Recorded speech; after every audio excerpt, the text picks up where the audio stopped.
All right, welcome.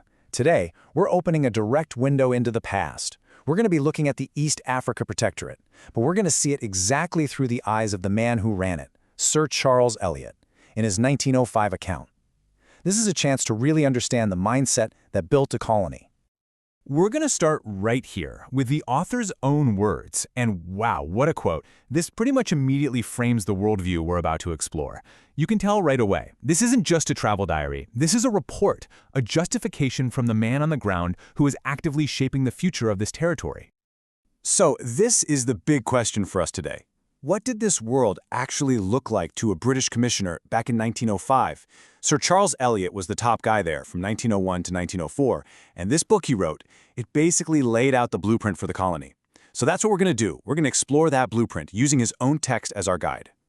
Our journey starts right where the British did, on the coast. But Eliot's account makes one thing crystal clear. This was not some empty, untouched land, not even close.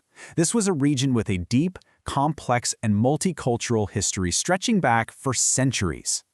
And this timeline really shows you that the British were, well, kind of the new kids on the block. Eliot himself writes about Persian colonies way back in 1200 AD. Then came the Omani Arabs who pushed out the Portuguese, and only then, at the very end, do you get the Anglo-German treaty that carves the whole region up. What's really interesting is that Eliot himself includes these kinds of accounts from early travelers like Ibn Battuta. He's acknowledging that these sophisticated, prosperous cities existed long before any European ever showed up. He's actually painting a picture of a civilization that was already ancient by the time his people arrived. Okay, so you had this ancient coast, but how do you control the massive, vast interior? For Eliot and for the British Empire, the answer was one single, monumental project, the railway. This wasn't just about transport for him. It was the very spine of the whole colonial enterprise.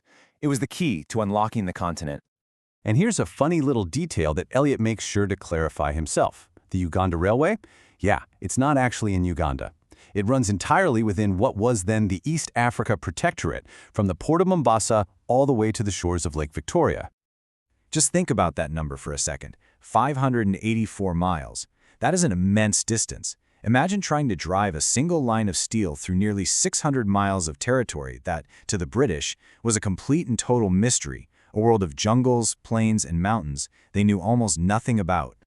And building it, wow, it was an absolute war against everything. Eliot describes hacking through dense jungle, dealing with the now legendary man-eating lions of Tsavo, and having to build these massive viaducts just to get across the Rift Valley. All the while, they're fighting off disease and these insane flash floods that would just wash away weeks of hard work in an instant. So as this iron snake, as it was called, cuts its way inland, it brings the British face to face with all the different peoples living there. And what does an administrator like Eliot do? He classifies them, meticulously, and, from our modern perspective, pretty controversially. So here's how he breaks it all down in his book. He creates these three big buckets: Bantu, Hamitic, and Melodic. He defines them by language, where he thinks they came from, and how they live. In his view, the Bantu were farmers. The Hamitic peoples were nomadic herders with Arabian roots, and the Nilotic tribes were these warlike nomads from the Nile area. And these categories, they became the lens the British administration used to see everyone. But the group that really seemed to capture his attention were the Maasai. He writes in incredible detail about their rigid social structure, especially the strict division of a man's life into two totally different stages. First, you have the disciplined, tough life of a warrior, the El Maroon. And then, later, you transition to the much more relaxed life of an elder, the Olmaruo. Now, when he writes about other tribes, like the Wakamba, you can really see how he uses their customs to build his case. He describes a society where, as he sees it, women and children are basically property, a perspective he then uses to justify why British intervention and what he called civilizing rule was so necessary. So you've got the railway, and you've got this detailed classification of all the people. You have to remember, for Commissioner Eliot, these were just tools. They were all means to an end, and that end, that ultimate goal, was to establish a permanent, stable, and productive European-led colony. But there was a problem. The territory's official legal status was a protectorate, and that created some, let's just say, awkward contradictions. On one hand, the British Crown had the final say, but on the other, they had promised to respect certain local customs and rulers. This created a total minefield of challenges, especially around one very big issue. And this is where things get really complicated. I mean, the whole public reason the British were there was to stop the slave trade.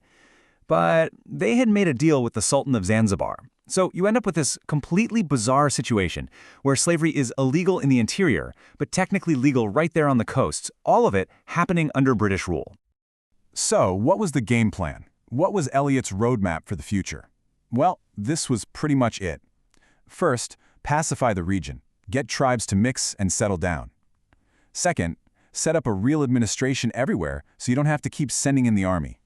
And third, and this was the big one, attract European settlers to come farm the fertile highlands and build the roads and bridges to support them. And this quote just sums it all up, doesn't it? There's zero doubt in his mind. He is absolutely convinced that with just a bit of reasonable care and attention, this place will become one of the most valuable parts of the British Empire, a thriving European colony. It wasn't just a guess. For him, it was a mission statement. And that's really why this book is so important. It's not just some old document gathering dust on a shelf. It's the literal blueprint. The ideas, the classifications, the ambitions written on these pages, they became the foundation of a nation. And that leaves behind this incredibly complex and fiercely debated legacy that people are still grappling with to this very day.